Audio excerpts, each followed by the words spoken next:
it's really important for fans to hear our music on a good sound system. It's kind of almost everything when you do what we do, because a lot of the sounds aren't made live. A lot of the sounds are really hard to recreate live. Like I play live drums, but everything else, is MIDI controllers and synths. So we've actually shown up to shows already where they didn't have any subwoofers and we couldn't play, because it's so important that our music thumps really hard, has a lot of like bottom end and a lot of bass. So it's kind of everything. It's even to the point where I go to parties in New York City where sometimes they advertise the PA system on the flyer. Like if it's a dubstep show, it'll say like, and the PA system tonight is this, so you're gonna come and get your face blown off. It's gonna be great. So it's important. And quite a few. We had a pretty quick, exciting upbringing as a band. We came about in the MySpace generation, so I think we might have played 5 or 10 shows and we got signed to a major label, which looking back now wasn't the best idea, but it was obviously, who's gonna say no at that point.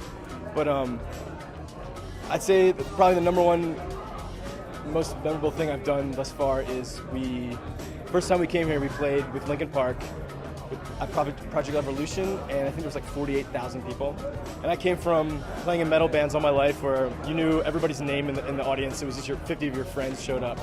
And to go to start this new band, play 10 shows, fly to another country, I've never left the USA before, and then there's 48,000 people going nuts for your band, and you could see your face up on like those screens, and that was definitely like surreal. To this day, I mean, it was 4 or 5 years ago now, to this day it's still like the biggest memory I've had of being in this band, for sure.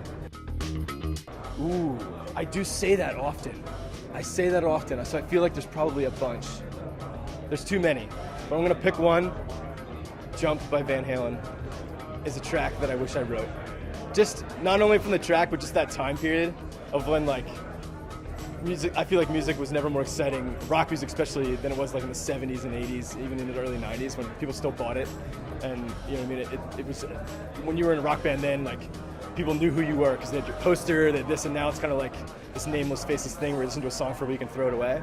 And just to be in that time period with that song, I think I wish I would have wrote that song, for sure.